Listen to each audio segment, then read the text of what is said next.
Ini adalah kisah tentang seorang perempuan yang dikenal karena imannya yang luar biasa dan ketabahannya dalam menanti mujizat dalam hidupnya. Dalam diam, ia memegang harapannya. Dalam sunyi, ia tetap percaya bahwa suatu hari akan datang pemulihan dari Tuhan. Kisah ini tercatat dalam Injil Markus 5 ayat 25-34, Matius 9 ayat 20-22, dan Lukas 8 ayat 43-48. Selama 12 tahun perempuan ini mengalami pendarahan yang tidak kunjung sembuh. Namun bukan hanya sakit fisik yang ia tanggung, tapi juga pengasingan sosial dan rohani. Menurut hukum Taurat, lihat Imamat 15 ayat 25-27.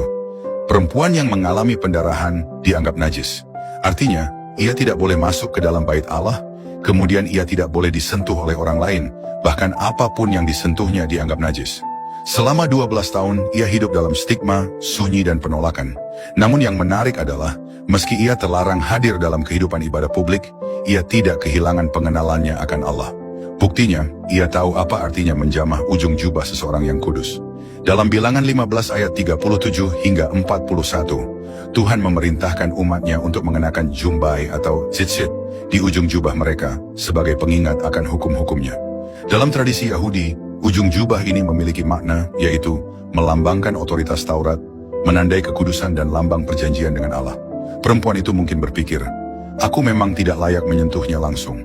Tapi jika aku dapat menjamah ujung jubahnya saja, itu cukup. Imannya berakar dari pengenalan akan firman Tuhan, dan tindakannya lahir dari pemahaman, bukan sekadar keputusasaan.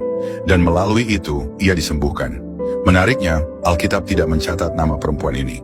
Namun dalam salah satu teks non-kanonik yang dikenal sebagai Akta Pilati, yang juga disebut Injil Nikodemus, muncul sosok seorang perempuan bernama Berenike, seorang yang pernah disembuhkan oleh Yesus dan kemudian bersaksi di hadapan Pilatus. Dalam tradisi Latin, nama ini diadaptasi menjadi Veronica.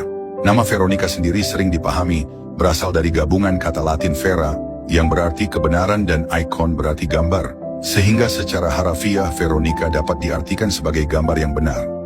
Dan makna ini dihubungkan dengan legenda devosional tentang wajah Yesus yang tercetak pada kain saat diseka oleh seorang perempuan dalam perjalanannya menuju salib. Dalam perkembangan tradisi Kristen, terutama sejak abad pertengahan, terjadi penggabungan dua tokoh perempuan ini. Keduanya kemudian diidentifikasi sebagai satu tokoh yang disebut Veronica, terutama dalam liturgi devosional seperti Via Crucis.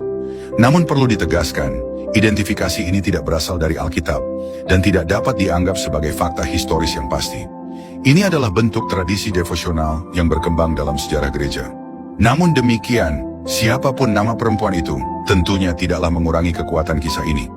Yang terpenting bukanlah identitas personalnya, tetapi iman yang bertumbuh dari pengenalan, kesabaran dalam penderitaan, dan keyakinan yang mengarah pada pemulihan.